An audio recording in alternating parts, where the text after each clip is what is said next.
Barbados is a small but strong country, but you know that we are going to be going through some turbulent economic waters right now.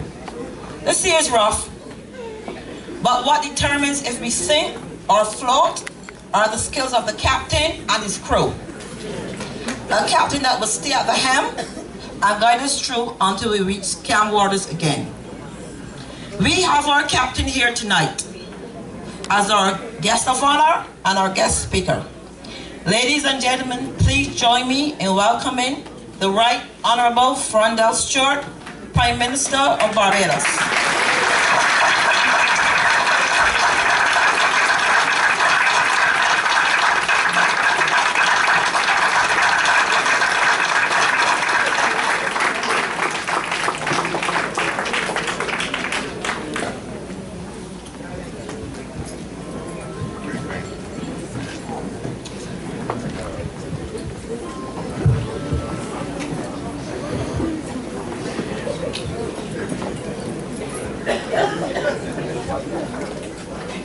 Madam Master of Ceremonies, Consul General at New York and former Consul General at New York and Mrs. Price, Madam President of the Friends of Barbados DLP New York, members of the Committee of Management, General Secretary of the Democratic Labour Party, Derek Aline, Director of the Urban Development Commission, distinguished guests, ladies and gentlemen, let me say how pleased I am once again to be here to join you at this cocktail sip here at New York, the cocktail sip of the Friends of Barbados, Friends of DLP, New York. Let me be very even-handed in my acknowledgement. I acknowledge the pleasing warmth of your reception. At the same time, I acknowledge the brutal coldness of your temperatures. But if I did not like you, and if I did not like the DLP, I would not have traveled just upwards of 3,000 miles to come into this. I'm very pleased to be here this evening to share this occasion with you and look forward, of course, to your fellowship as the evening progresses. Of course, I could have sat all night and watched and enjoyed the dancing which I was seeing here this evening. It reminded me of the good old days when I used to hover around dance clubs just to watch very elegant dancing. This was an extension, it seems to me tonight, of what I see in queuing the community in Barbados. Of course, before I get into all that I have to say, let me just say how pleased I am to see former Consul General Lennox Price and Mrs. Price here tonight.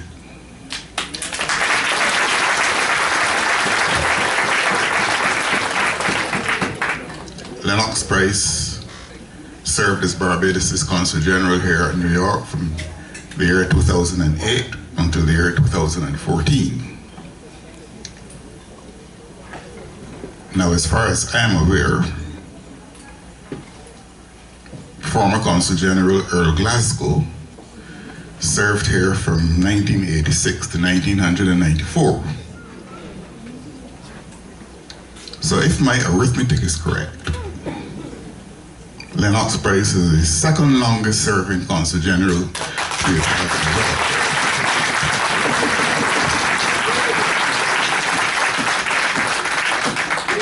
If my arithmetic is not correct, blame a member of this audience by the name of Walter Eady, who taught me mathematics at the Boys Foundation School. What I know, I attribute to him, and what I do not know, I also attribute to him. But Lennox served Barbados here at New York in the capacity of Consul General with distinction, with calm and with aplomb. And the time came when, as Prime Minister, I had to make a determination on that issue. There are other things which I have for Lennox to do.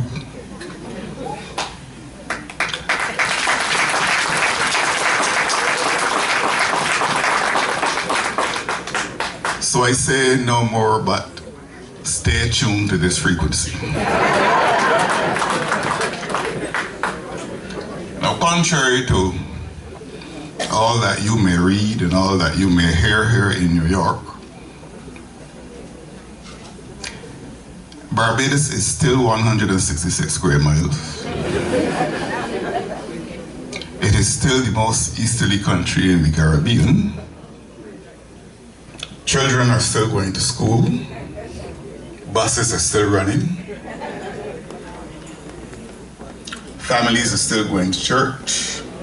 Supermarkets are still open. And all of the dynamics of everyday life are still intact. This in spite of the fact, of course, that like every other country in the Western world, Barbados has been experiencing some challenges as a result of the global financial downturn, which began in this country in the last quarter of 2007.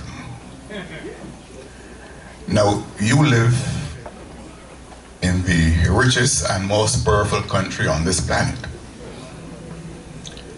and you have been doing a very good job as unofficial ambassadors of Barbados here.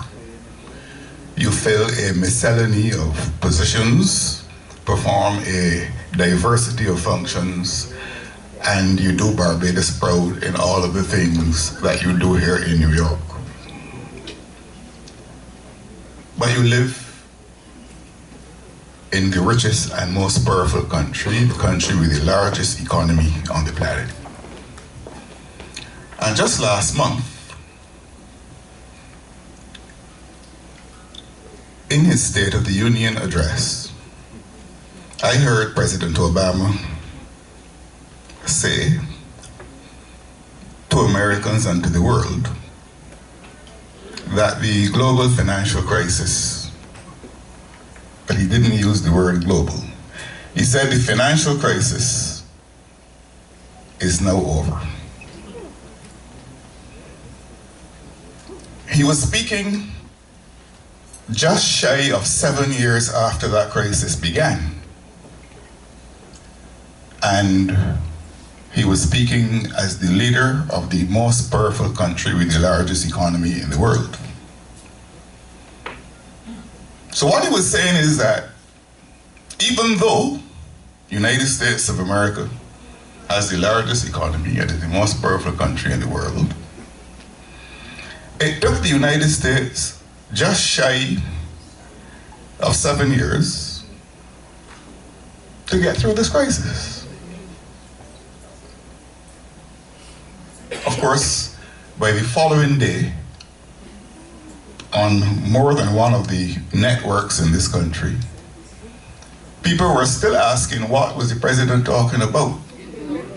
The crisis is very much alive and well here. There are still many people unemployed and still many people on food stamps and that kind of thing. But I will be guided by the president for purposes of the few remarks I have to make here tonight. And I say few remarks because I think the order of business here this evening was specifically designed to ensure that I speak for as short a time as possible. That is why they did not feed me first.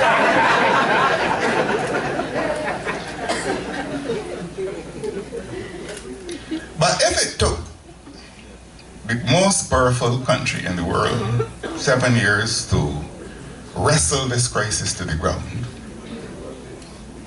What about small, fragile, and vulnerable countries like Barbados in the Caribbean?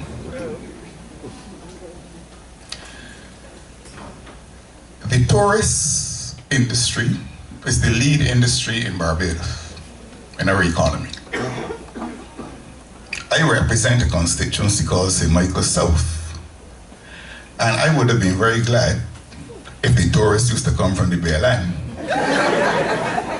Unfortunately, they don't, nor do they come from Church Village in St. Philip, or from Goodland in St. Michael, or from River Bay in St. Lucie. They come from the United States of America. They come from the United Kingdom, our largest source market for tourists, and they come from Canada, our third largest source market for tourists. Only last July, the United Kingdom announced, the Chancellor of the British Exchequer announced, that output of goods and services in the United Kingdom got back to where they were in the year 2007. So it took them 7 years. Their economy had declined, their output had contracted, and it took them 7 years, it took them until the year 2014, July, to get back to where they were in the year 2007. But there's some believers in what I told the Chamber of Commerce recently in Barbados. There's some believers in Barbados in something called economic witchcraft.